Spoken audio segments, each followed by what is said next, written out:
1:38, agora sí, Borja Verea, voceiro municipal do Partido Popular de Santiago. Boa tarde. Boa tarde, un placer estar aquí. Como foi a Semana Santa, o primeiro?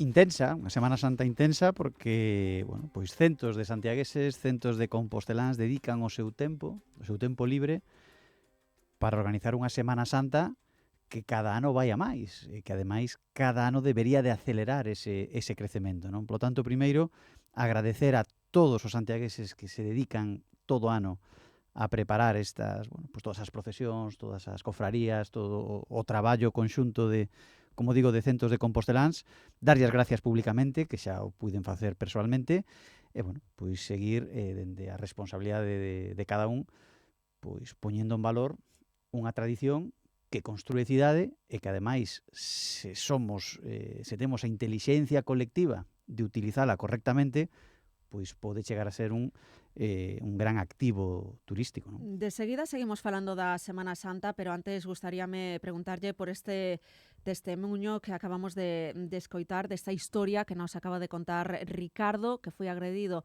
esta Semana Santa, concretamente o día de Venres Santo, por un peregrino que baixaba a toda velocidade en bicicleta en sentido contrario pola rúa de San Pedro. Acabou no hospital, acabou presentando denuncia na comisaría, denuncia que pois acaba de ser archivado o caso, segundo lle confirmaron esta mesma mañá e nos acaba de confirmar. Que lle parece o acontecido? Pois lamentable, non? Non tanto poñer o foco en que sexa peregrino, porque que un maleducado, un delincuente, non? Que vai nunha bicicleta en sentido contrario e ademais agrede a un veciño, a un cidadán. Eso pois é pois cada un que poña o adxetivo que queira, pero auténticamente lamentable, non? Si me gustaría incidir nunha cuestión. Nos levamos, dende o primeiro día, insistindo en que as cámaras de videovixiancia son importantes para garantir a seguridade. E aquí temos un caso concreto. Se esas cámaras de videovixiancia estiveran gravando as imaxes, pois hoxe poderíamos seguramente ver cal era ese grupo de ciclistas, teríamos a ese delincuente ou presunto delincuente perfectamente localizado. Eu volvo a facer a mesma pregunta que levo facendo moitos meses. Por que o BNG e Compostela Berta non queren cámaras de videovixiancia gravando nas nosas rúas? Se son precisamente útiles para estas cuestións. Claro, porque o que nos comentaba Ricardo é que esas cámaras, a cámara que hai na Praza 8 de Marzo, só capta as matrículas dos vehículos para ver, pois os que entran, se son residentes, non son residentes, facer un control, no, da rúa, pero non gravan as imaxes, e dai que se teña que arquivar este caso.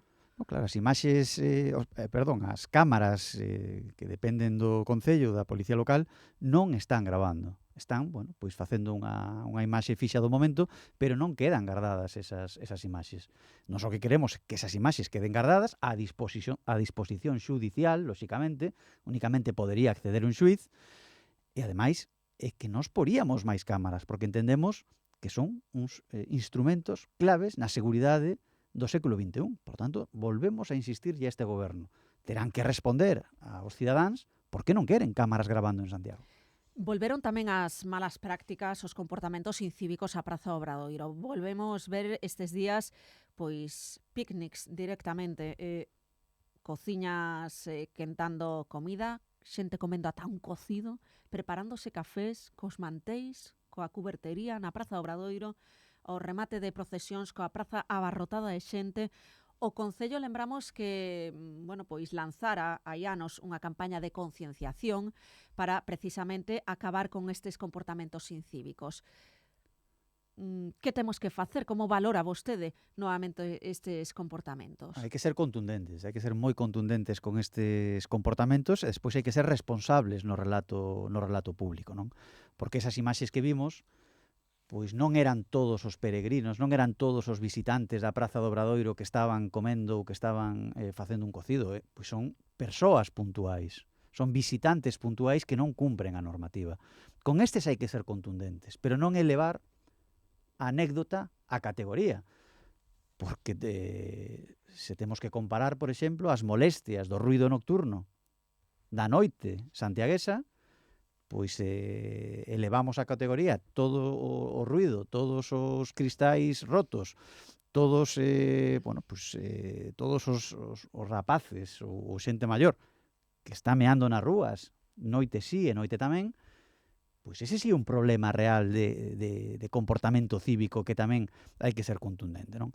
Cal é o problema aquí? Que este goberno apunta única e exclusivamente aos visitantes puntuais, maleducados, e cos que hai que ser contundentes, pero puntuais, e que non representan a totalidade da xente que visita Santiago, que o fai con educación, que o fai con ilusión, e que o fai con todas as ganas e toda a alegría de coñecer a nosa cidade.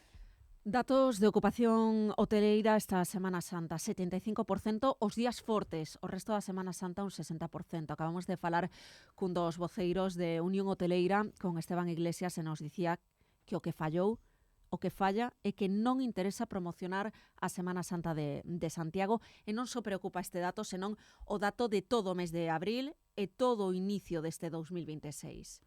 Dende finais do ano pasado, xa en decembro, por primeira vez na historia, un dato tremendo para un santiagués, a Coruña tivo máis visitantes que Santiago. Pois é unha liña declara, unha liña descendente, que ten uns culpables que creo que aquí ningún ointe de Onda Cero poderá negar quen son os culpables. Que hai un goberno de BNG e unha alcaldesa que donde o minuto 1, desde que tomaron posesión, dedicáronse a poñer unha diana sobre os visitantes e a decir que o turismo molestaba, que o turismo era excesivo, que aquí había que empezar a recortar, que isto se estaba fora de control. Ese é un relato irresponsable. E agora, cando veñen as consecuencias desa irresponsabilidade, que son estos datos tremendos que levamos coñecendo nos últimos meses, pois este goberno escóndese e quere botar a culpa, como sempre fai, a outros. Pero hai uns culpables claros, con nomes e apelidos. BNG e Compostela Berta, que dende o minuto 1, indo contra a propia esencia desta cidade, ao que se dedicaron foi a atacar e, como digo, a poñer unha diana sobre os visitantes e os turistas, creando un relato falso, case que eran enemigos de Santiago. Pregúntolle por cuestións de actualidade, centros socioculturais. Mañá, en principio, asínase ese contrato entre Concello e nova empresa adxudicataria do lote principal, a responsable das actividades.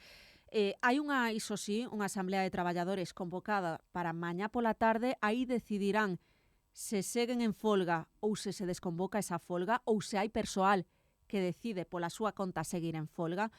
E o que nos indican é que van por o foco inicialmente, a prioridade vai ser retomar pois as actividades de conciliación como son as aulas de xogo e as actividades de pago. Agarda que agora sí se retome a normalidade?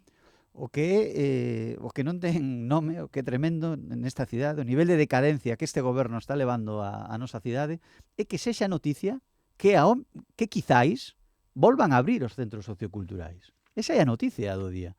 É tremendo o nivel de, como digo, de colapso dos servizos ao que BNG e Compostela Berta está levando esta cidade para ter que estar respondendo hoxe a que quizáis, o mellor, abren os centros socioculturais e algún, pois incluso, será capaz de aplaudir. Non se fixeron ben as cousas, ningunha cidade está con estes problemas de ter os centros socioculturais pechados. Eu espero que funcionen, pero como digo, como funcionan en todo Galicia, como funcionan en toda España e como funcionan en toda Europa, salvo en Santiago, que, bueno, pois como consecuencia, insisto, da ineficacia, da irresponsabilidade e do mal goberno de BNG e Compostela Berta, pois estamos, como digo, falando dunha cuestión que non tenía ni que estar na xenda pública. Bueno, ollo, insisto, que se decida mañana esa asamblea de traballadores que se vai celebrar mañá pola tarde. Denunciaban vostedes nos últimos días tamén o abandono do Centro Sociocultural de Villestro, demandan solucións inmediatas para devolver a parroquia un espazo esencial. Nos o que facemos pois, é de altavoz dos veciños. Os veciños están desesperados e indignados, non teñen resposta por parte deste goberno.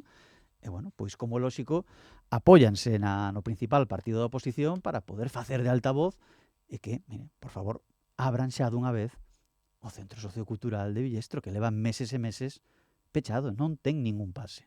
Como digo, o debate diario ao que nos ten levado esta alcaldesa é o mellor retrato da decadencia e do mal estado no que ten BNG e Compostela Aberta a Santiago.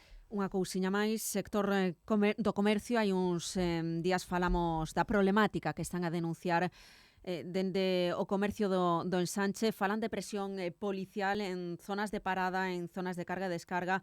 Din que están a ser sancionados, presión que nega o goberno local. Se lle parece, escoitamos a un dos comerciantes sancionados, comerciante da rúa Fernando III Santo. El sistema de rotación en carga y descarga no es efectivo. Partiendo de esa base, con 15 minutos de tiempo en una misma en un sitio aparcado durante un día, no podemos. Aquí hay gente que hace servicio a domicilio, por ejemplo, el supermercado del Gadis. El Gadis lleva las cosas del Gadis a los domicilios y vuelve al Gadis como 100 veces al día.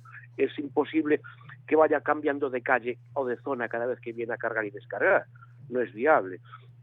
De una temporada para aquí sentimos que hay más presencia de lo habitual y más control, un control más férreo, que no es que nos parezca mal, pero nos extraña.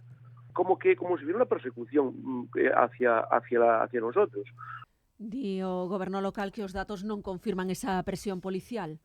Bueno, hai unha realidade é que este goberno quere recaudar o doble por multas. E se quere recaudar o doble por multas, pois ten que aumentar a presión. Eso non é cuestionable, é un dato obxectivo que se debateu nos orzamentos. BNG, Compostela Aberta e Gorriti San Martín queren duplicar a recaudación por multas. E para duplicar a recaudación por multas, pois hai que ir ao despiste, hai que ir como digo, pois a cazar, a non estar pensando na seguridade, senón, bueno, pois a chicharrar os veciños con este tipo de medidas. Por tanto, claro que non é de extrañar que unha vez que se aproba o orzamento, que, insisto, quere multiplicar por 2 o que cobra por multas, pois haxe unha maior presión dos multamóviles e de todas estas cuestións que van a sufrir, como lóxico, os cidadáns. Rematamos xa, poderemos tomarnos este verán un xeado, un café nas cafeterías dos parques municipais. Falamos de Granxa do Xesto, a cafetería do Parque Eugenio Granel, a que temos aquí o carón do Parque Industrial da Sionlla. Teremos cafeterías abertas? O abandono é total. Outra nova pregunta que en calquera outra cidade sería ninguén estaría facendo esta pregunta. Teñen as cafeterías pechadas, as cafeterías dos parques? E como teñen os parques, que están nun estado lamentable? Así está toda a cidade. Nin centros socioculturais, nin limpeza, nin decoro, nin un mínimo de higiene, todo completamente abandonado. E, bueno, pois tamén, como non, pois as cafeterías que son de todos os santiagueses. Estas cafeterías son de todos os santiagueses para disfrutar todos os composteláns e que este goberno pois non é quen nin tan sequera de abrir. Bueno, agardaremos novas por parte do goberno municipal en relación á concesión destas cafeterías moi demandadas pola veciñanza da cidade. Borja Verea, aquí lle agardamos o vindeiro luns novamente. Un placer e un saúdo a todos os ointes. Feliz luz de Pascua, ademais.